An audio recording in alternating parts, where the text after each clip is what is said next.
in time horizon, and they're fascinating work that's 4 to 5 years out. It's harder for them to do, but critical for us to do and be able to do as a country.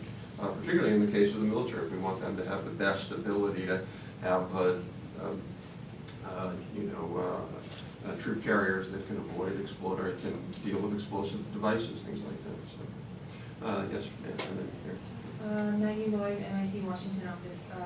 What metrics are being used to track the progress at the Youngstown pilot, and who is tracking them? I don't know the exact answer to that. Is Mike here? Anybody from NIST here who wants to comment on that? I want to put anybody on the spot, but. Sure, yes, it's an interagency team that is. Can you identify yourself, please? I'm Mike Mueller with the Department of Commerce. It's an interagency team that's supporting NAMII. If you go to the NAMII website, NAMII.org, you can see the current members. It continues to dramatically expand, but the criticism is we have, in fact, too many metrics, and they've focused and identified on their critical metrics. I would point to the one that's emerging now, which is in the coming month, they will be chartering their first rounds of projects. So the chartering and issuing of projects is an important metric.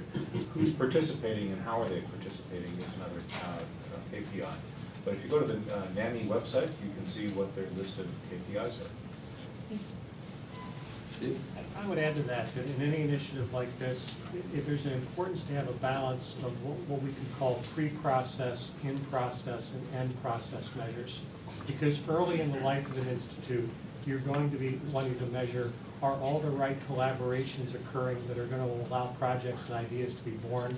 In the middle, you're going to want to be tracking their progression, and then you're all going to be able to report on success from a measurement standpoint. So that balanced scorecard that Mike was referring to in the back, I think is a very important aspect. Also, just, I don't know if David and I agree on this one or not, but it's amazing we can even write this report, David. My own view is that the most important metric is you have industry money. You know, if industry's putting money into this thing, it means they're getting something of value. Not the only metric, but it's really the most important one. If they're walking away without taking their money out, then you know there's a problem and it's not performing. If they're putting their money in, with something that's working pretty well. And it's, again, not the only metric, but I think the most central one. Sure. I'm Kate with Northeast Midwest Congressional Coalition. We're glad to be a coordinating host of this event along with the House Manufacturing Caucus. And I wanted to see if you could speak a little bit more about the interface with the MEP program. I know it's spoken about a little bit, especially about how this might help amplify the MEP program. But just want to see some more reactions on that sort of interaction. Yeah, I see them. I'm sorry. I'm going to say, why don't we start with Denny, Sure. because that's the thing Yeah. with David. Yeah. I think from day one, this institute has looked at the MEP program as being an important connector to the small business manufacturers. That is the network that's out there. They are the people that understand what it is to walk into a 100-employee plant and to take them from this level to this level. It's precisely what they did in our plant. If we can do that in more and more and faster, that will be the impact. But I think every single one of the institutes will have a major component of the MEPs that are in that area. And the MEPs, what is exciting to me about the MEPs is that there's 60 of them out there, and they are all different models, and they will evolve around these IMIs and find the niche that they can connect into the small business, small and medium enterprises. David? No, you said it better than I would, so thank you. I would just add, I think the model in part is in the agricultural system, where we have ag extensions programs in every state, and we also have, what used to be well-funded, not anymore, well-funded agricultural research institutes that the government supports. And historically, those institutes, one of the vehicles by which you got that those innovations and that knowledge transferred out to actual farmers or ranchers was through the ag extension. I think that could be a model of how that's one role that the MEP would be playing. MEP's transmission. The trend. Mark. Yeah, hey, Mark Nero with Brookings Metropolitan Policy Program. Really interested in parallels, learnings, and similarities to the energy hubs, startup that, as one person mentioned, has in some ways troubled, in some ways offers,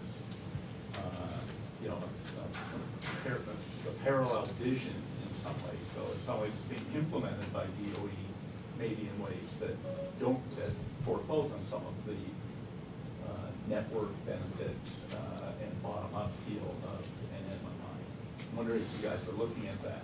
So, I mean, in some ways I think there's value in pushing them together. In some ways, they're definitely not industry-led. yeah, that's a problem, right? That's a big difference I see. And they wind up being somewhat top-down in a weird way. Yeah, I think they're each different, and I'm not familiar with them individually, so I shouldn't say any more really, but I think they, offer a good, they fill a role.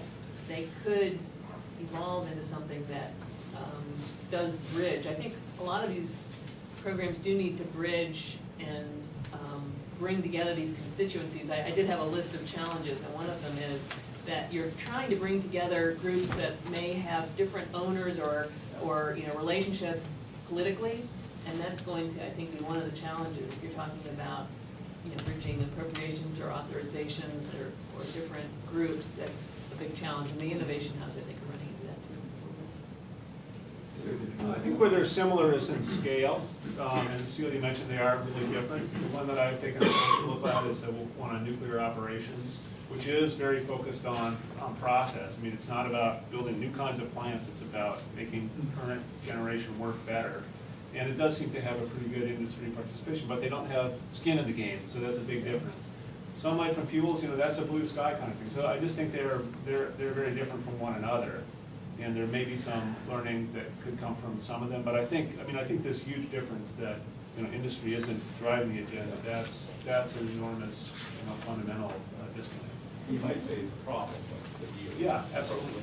Well, but that's just quick. The other thing is, it's sort of, there's not an industry there yet in a way. I mean, I think that is one of the differences, that there's established industries that are ready to go for an NNMI, whereas here you're almost creating new technology. Also, I would add, NNMI is probably more process focused, not exclusively. Steve? What I was going to say to Celia, David, and your comment was that the most successful models that we've seen are the ones that focus on both the pressing problems of today and the pressing problems of tomorrow. Because the pressing problems of today can capture membership in a way that's very practical, and then you build then to the pressing problems of tomorrow. If you have one without the other, that's not what a well-rounded institute would be. Do you have an example of that? Sure, I would think, now I would go back to a little bit of a university center example.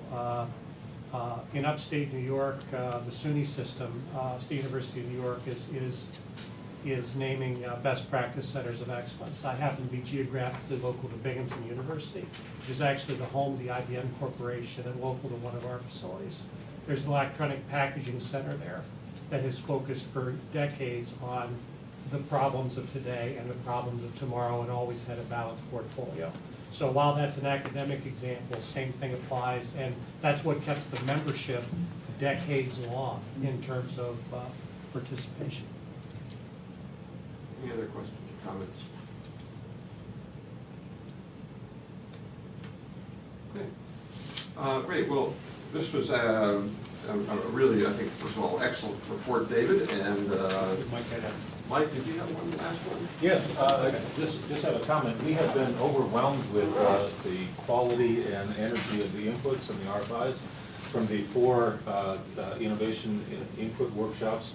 I wanted to call your attention, as we announced last week, that the administration will be announcing, releasing the design of NNMI and holding the first of, we hope, a small handful of design review workshops. This is January 16th, hosted by our friends at DoD, but down at the NASA Marshall Space Flight Center. But it will be our design review, and we'll have the actual specifics of the institutes and network out in advance of that session. We hope to see you there.